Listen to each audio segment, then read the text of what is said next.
l'aide de l'actualité, les fêtes de fin d'année ne sont pas loin. Le ministère d'État, ministère de l'Intérieur et de la Sécurité et le district d'Abidjan forment les forces de l'ordre à une meilleure gestion des événements de grands rassemblements en termes de sécurité pour les populations. Nouvelle mesure de gestion de la décharge d'Akwedo va-t-elle être fermée comme l'ont souhaité les populations riveraines? La réponse dans ce 13h.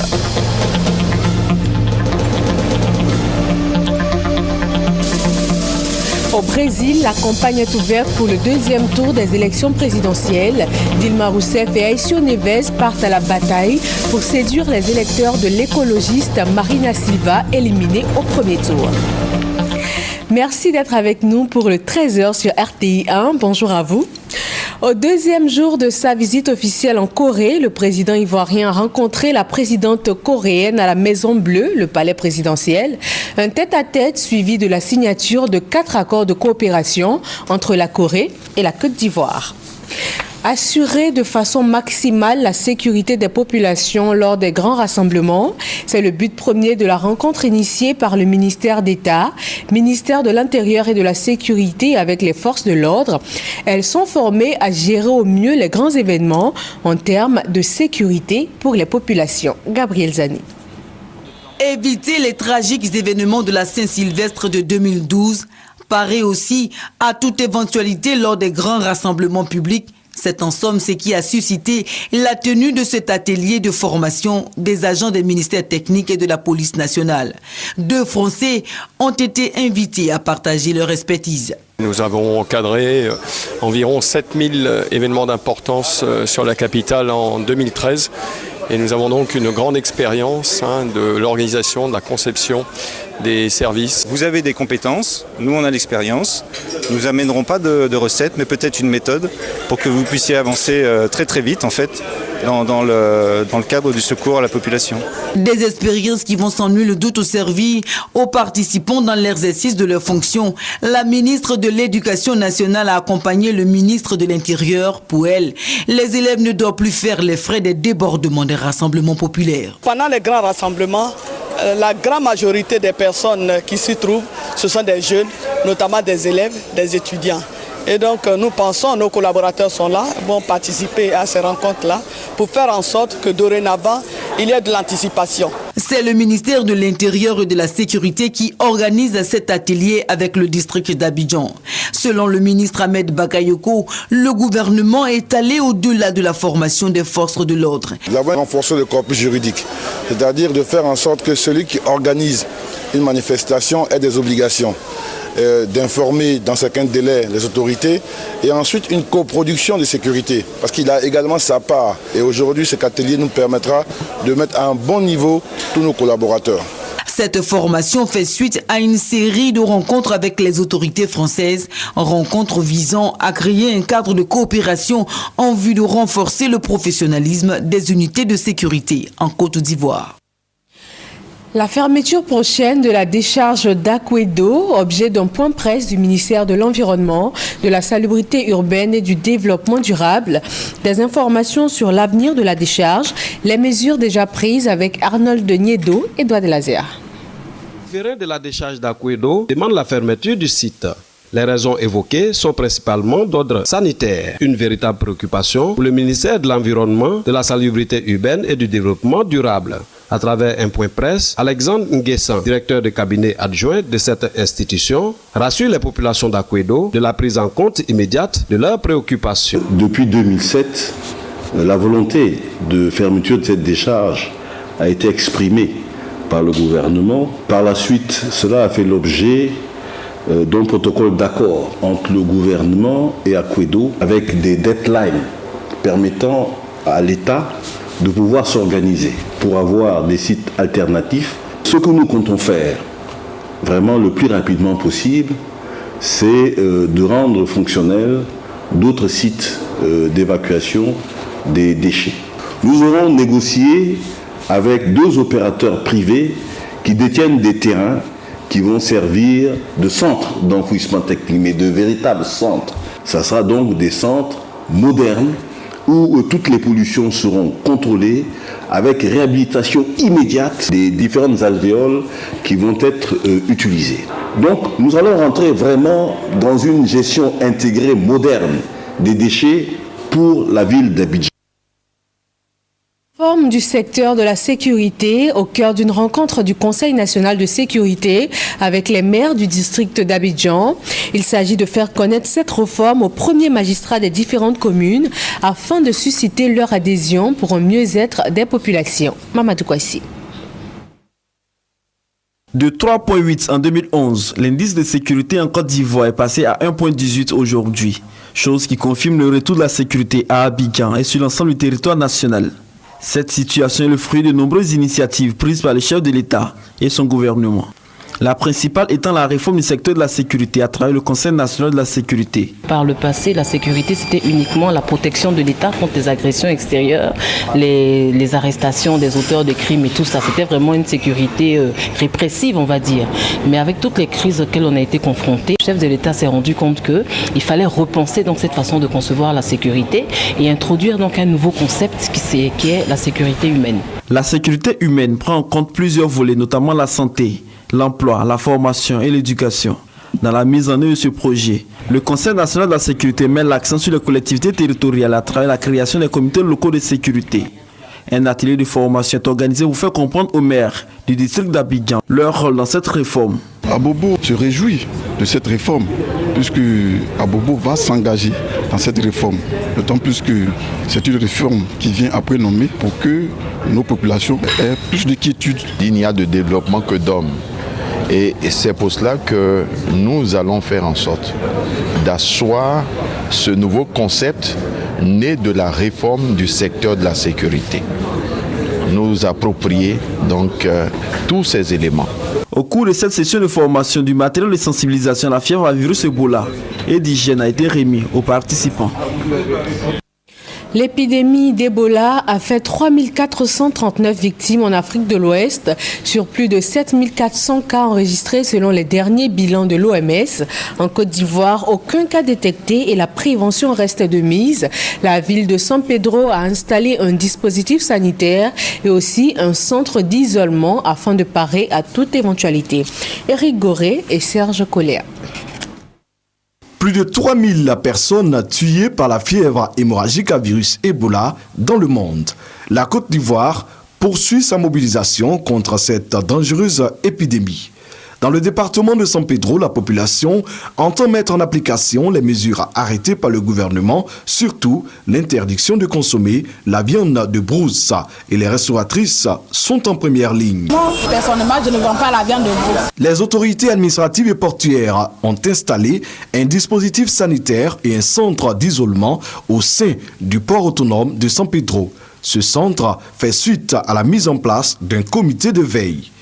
Pour le premier responsable du port autonome de San Pedro, cette action va rassurer les partenaires du port autonome de San Pedro. Ce que nous avons essayé de réaliser et que nous allons continuer d'approfondir, d'améliorer et de rendre encore plus performant, naturellement, devrait nous permettre, comme on l'a dit, d'éviter que pénètre en Côte d'Ivoire ce virus-là. Le représentant du préfet de région se dit satisfait de ce combat mené contre la fièvre hémorragique à virus Ebola à San Pedro. Ce qui m'a été donné de voir sur la place portuaire, elle est encourageante. Nous sommes convaincus aujourd'hui que la sécurité sanitaire existe. La fièvre hémorragique à virus Ebola est apparue pour la première fois en 1976 en République démocratique du Congo.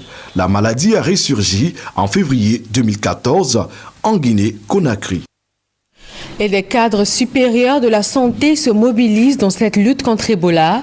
Ils sont tous volontaires pour accompagner l'État ivoirien. Objectif, 0 cas d'Ebola en Côte d'Ivoire. Godefroy Okambawa, Léon Bro. L'épidémie à virus Ebola continue de sévir en Afrique de l'Ouest, mais la Côte d'Ivoire n'a encore enregistré aucun cas. Ceci grâce certainement au plan de lutte contre la maladie mis en place par le gouvernement. C'est justement pour renforcer ce plan en matière de ressources humaines que se tient cette rencontre entre les cadres supérieurs de la santé et la tutelle. Ces cadres de la santé se portent volontaires pour appuyer les efforts du gouvernement. Les cadres supérieurs de la santé qui sont formés en Côte d'Ivoire sont à la disposition de la population. La population peut compter sur nous, l'État de Côte d'Ivoire peut compter sur nous, nos parents peuvent compter sur nous. C'est lorsqu'on va au contact que nous devenons forts en médecine. En médecine, si tu n'as pas vu, tu ne peux pas faire. C'est la pratique qui rend fort. Nous avons eu l'annonce par nos services que des jeunes médecins avaient décidé de venir nous accompagner dans cette lutte. Ce sont des jeunes médecins qui n'ont pas été recrutés par la fonction publique. Malgré cela, ils se sont dit qu'ils pouvaient se mettre à la disposition de l'État de Côte d'Ivoire à travers le ministère de la Santé.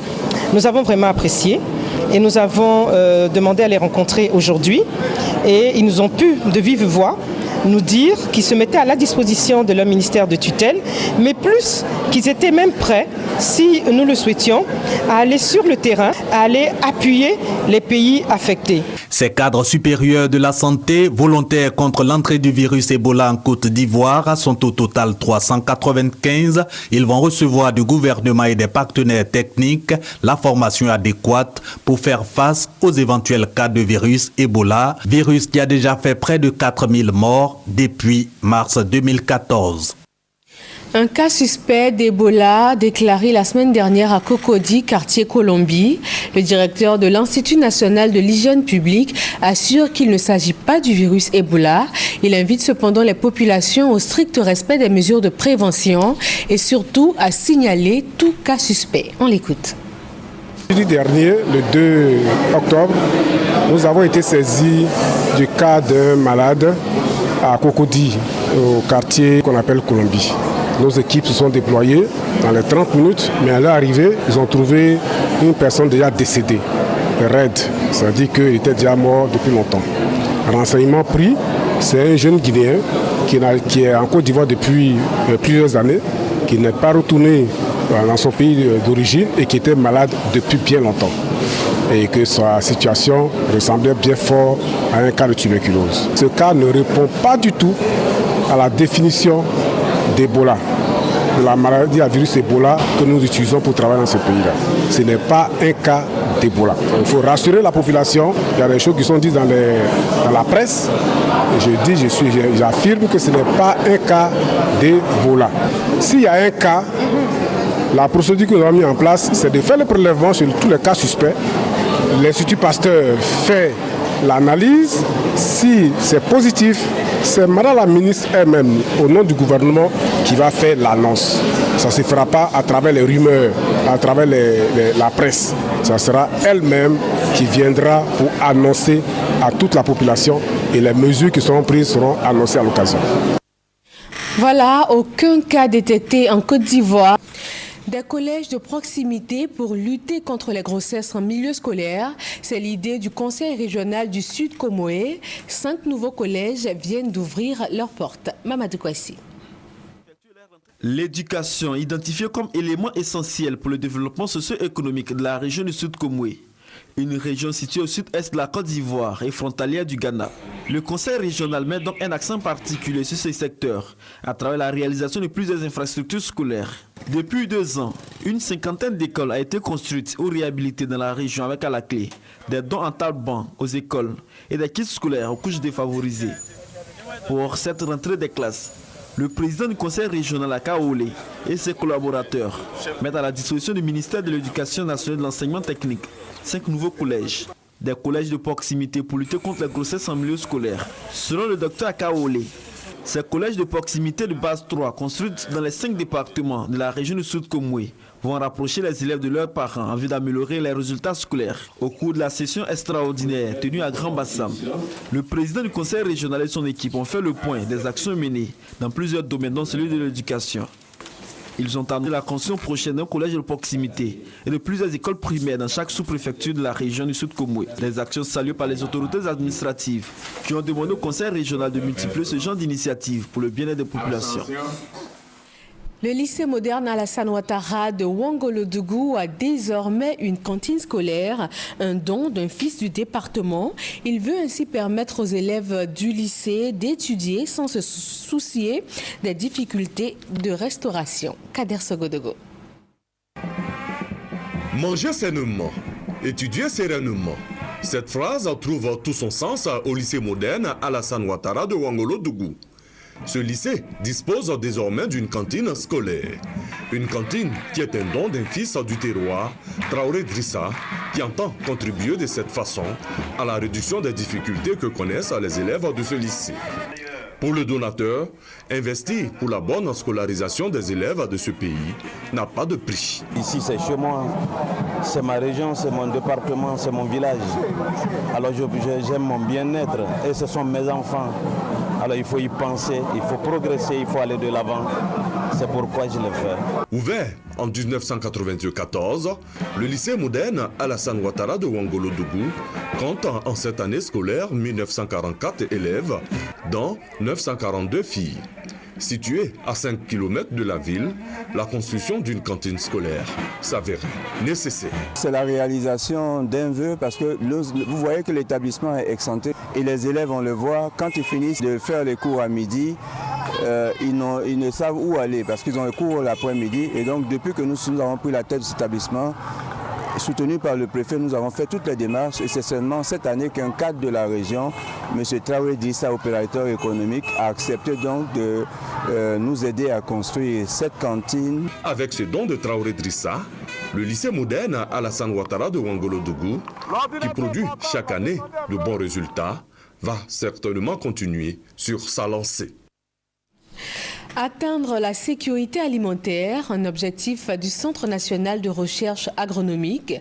Pour impliquer les agriculteurs et les éleveurs, le CNRA initie des journées portes ouvertes afin de voir de plus près les innovations majeures réalisées et surtout les soutenir. Ouattara Amadou, Kader Sogodogo. Le Centre national de recherche agronomique, CNRA, souhaite se positionner comme une structure incontournable dans la lutte pour l'autosuffisance alimentaire en Côte d'Ivoire. Le CNRA mène des actions de recherche dans le domaine agricole, animal et halieutique. Ainsi, de nombreuses trouvailles ont été enregistrées, mais elles demeurent jusque-là moins répandues. Alors, pour encourager les agriculteurs et les éleveurs à s'approprier le fruit de leurs recherches, le CNRA a initié une journée porte ouverte sur 2 de ses sites à Boaké. Cette initiative a permis aux invités de voir de plus près plusieurs innovations, notamment l'évolution des tilapias brésiliens et les nouvelles variétés de manioc plus productives. Le cacao produisait au bout de 5 ans. Aujourd'hui, c'est 18 mois. Bientôt, vous aurez des cafés qui vont également être peut-être dépassés de Mercedes. Nous faisons la même chose en matière de culture vivrière. Nous avons les beaucoup comme le manioc qui aujourd'hui font 30 tonnes, voire plus. Le professeur Kati Koulibaly a encouragé la démarche du CNRA. Il a salué les résultats qu'il a jugés probants. La recherche agronomique a apporté les preuves qu'elle pouvait permettre l'augmentation du potentiel en un laps de temps très court.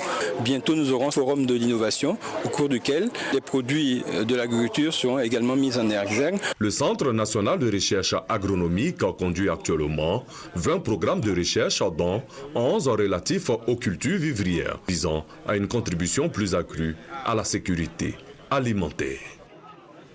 Les premières journées du cacao et du chocolat ont été célébrées dans le Lodjibois. Ces journées viennent pour inviter les producteurs à la culture de l'excellence pour une bonne qualité du cacao ivoirien. Chantal Akanda.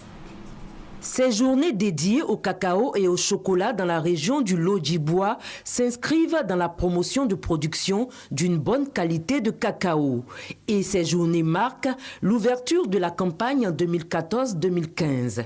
Dans la délégation régionale du Conseil Café-Cacao du Lodjibois, on dénombre environ 350 coopératives, dont seulement 90% de ces coopératives ont harmonisé leur statut conformément à l'acte uniforme OHADA.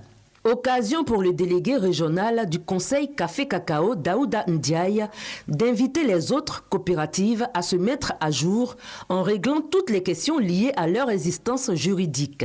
Le délégué régional du Conseil Café-Cacao a rappelé le prix Borchamp du produit pour la nouvelle campagne qui est fixé à 850 francs le kilogramme. Et ce prix concerne le cacao bien séché, bien trié et bien fermenté. En somme, un cacao de qualité. Il a donc invité les producteurs au respect strict de ce prix et d'indiquer que tout achat en dessous de ce prix est interdit sous peine de sanction. La délégation régionale du café cacao de la région du Lodjiboua représente environ 10% de la production nationale du pays. Cette performance peut être améliorée, selon le délégué régional du Conseil, si les pistes villageoises connaissent un reprofilage. Le préfet du Lodjiboua, préfet de Divo, Joseph Akmandro, a promis de faire rapidement l'état des lieux des travaux de reprofilage des pistes villageoises en vue d'y donner un coup d'accélérateur et assurer ainsi une bonne campagne aux producteurs de la région du Lodjiboua. Un mot de culture avec la 6e édition du festival de danse, d'instruments et de costumes traditionnels du Zanzan. Pendant 4 jours, plusieurs troupes du Gontugo et du Bunkani se sont retrouvées à Bondoukou et ils ont fait montre de tout leur savoir-faire. Franck Quadio. Au confluent du Bunkani et du Gontugo, Bondoukou, la cité aux 1000 mosquées à quelques 400 km d'Abidjan, se guette au son crépidant des tambours parleurs.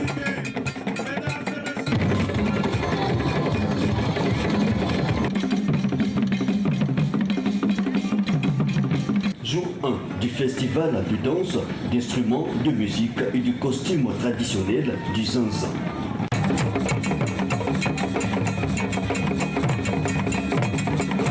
Une 6e édition qui cette année veut aller au-delà de l'aspect festif, est un moteur de développement. Le festival du Zanzan illustre bien la mémoire et la reconnaissance, puisqu'il s'agit d'un festival qui intègre un programme de sauvegarde et de promotion du patrimoine culturel national. C'est un festival qu'il faut saluer. Et chaque année, si vous vous rendez compte, le festival gagne en notoriété. Instrument institutionnel, le festival du Zanzan, selon Maurice Mbandama, ministre de la Culture, devrait faire tâche d'huile. Notre souhait, c'est que toute la Côte d'Ivoire, qui est si riche de son patrimoine, puisse être couverte de festivals. L'État ne veut pas tout faire. Ce festival est créé de longue date et nous tenons à le faire préserver, comme c'est un festival dans d'autres régions. Aujourd'hui, il est bon de prendre ce qui est bon ailleurs et de le reproduire.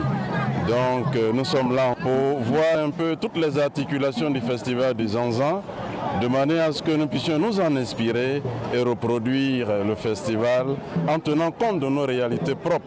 À Bondoukou cohabitent 11 ethnies, une contrée riche de ses valeurs, la danse, les tenues traditionnelles, les jeux ancestraux, sans oublier la parade des chefs et rois. Contenu riche donc en couleurs pour un jour qui en appellera d'autres.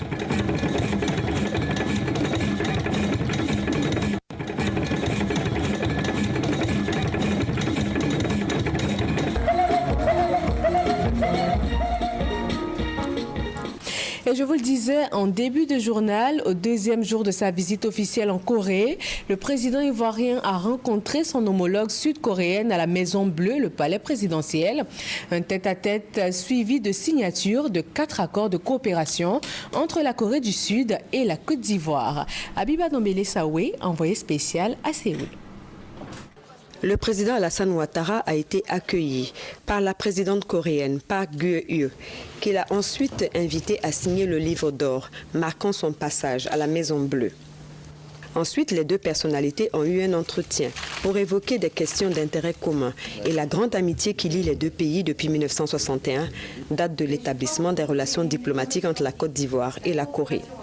Ce qui a fait dire au président Alassane Ouattara, au cours de la rencontre élargie aux membres de sa délégation, que le président Félix Houphouët-Boigny, initiateur de cette amitié, était un visionnaire. La Côte d'Ivoire étant le premier pays africain à avoir établi, juste après les indépendances, des relations diplomatiques avec la Corée. La présidente coréenne a estimé que cette visite avait une signification toute particulière pour les mêmes raisons. Madame Park Geun-hye a affirmé que la visite du président Alassane Ouattara allait contribuer à renforcer davantage la coopération entre les deux États Et pour aller dans ce sens, 4 accords de coopération ont été signés. Un accord cadre de coopération en matière d'aide au développement entre la République de Corée et la République de Côte d'Ivoire. Un mémorandum d'entente portant sur le projet du Centre national de radiothérapie et d'oncologie. Un mémorandum d'entente sur la coopération en matière de santé et un mémorandum de coopération économique entre les ministères coréens et ivoiriens du commerce. Un déjeuner officiel a été offert à l'hôte de marque de la République de Corée, déjeuner au cours duquel la présidente coréenne a une fois encore magnifié l'amitié qui lie les deux pays depuis plus de 50 ans. Excellence, Monsieur Alassane Ouattara, président de la République de Côte d'Ivoire, Mesdames et Messieurs, à Kwaba, le président Alassane Ouattara entretient un lien privilégié avec la Corée. Lors de la crise financière de la Corée, il s'est profondément engagé dans les négociations en qualité de directeur général adjoint du FMI. Et aujourd'hui, on m'a dit qu'il évoquait fréquemment la Corée comme un pays modèle de développement économique à suivre par la Côte d'Ivoire. Par ailleurs, vous avez tissé des liens d'amitié particuliers avec des ressortissants coréens comme M. Ban Ki-moon, secrétaire général de l'ONU, et M. Triandine, le représentant spécial du secrétaire général de l'ONU en Côte d'Ivoire, dans le processus de l'élection présidentielle démocratique en 2010, à travers laquelle vous êtes élu président de la République. Ces liens solides d'amitié personnelle entretenus et renforcés jusqu'à aujourd'hui contribuent à approfondir l'amitié entre nos deux pays. Le président Alassane Ouattara a remercié son homologue coréenne et dit sa fierté d'être dans le premier cercle des amis de la Corée, la 13e puissance économique mondiale, un exemple dont la Côte d'Ivoire voudrait s'inspirer. Madame la Présidente, en répondant à votre aimable invitation, je suis venu vous réaffirmer la solidité des liens d'amitié qui unissent nos deux pays et vous assurer de ma disponibilité à consolider avec vous les acquis de notre coopération bilatérale et à ouvrir de nouvelles perspectives pour nos deux pays. Il s'agira aussi pour mon gouvernement de s'inspirer du modèle coréen, de son progrès spectaculaire, du génie, de l'ardeur au travail et du savoir-faire de son peuple. En effet, l'évolution récente de la République de Corée montre que votre pays a su asseoir son développement sur 3 axes majeurs, à savoir la substitution aux importations, le développement extraverti basé sur l'export des exportations et la mise en place d'industries lourdes. En outre, le développement de la République de Corée repose sur une économie de marché, une bonne gouvernance, une politique de formation des ressources humaines de qualité, une compétitivité de ces entreprises, la discipline et le sens du travail du peuple coréen. J'ai eu moi-même le privilège de me rendre compte de la croissance fulgurante de la République de Corée lorsque j'occupais les fonctions de directeur général adjoint au Fonds monétaire international. J'avais foi en l'avenir de votre pays, malgré la grave crise qui l'a frappé. Aujourd'hui, je suis heureux de constater que je ne m'étais pas trompé. Avant sa visite à la Maison Bleue, le président Alassane Ouattara a sacrifié à la tradition en se rendant au cimetière d'Ongjandong pour déposer une gerbe de fleurs à la mémoire des soldats disparus pendant la guerre de Corée en 1950. Rappelons pour finir que cette visite officielle du président ivoirien en Corée du Sud prend fin le 9 octobre prochain, soit dans 2 jours. Et merci de votre attention. Un autre journal à 20h sur RTIA.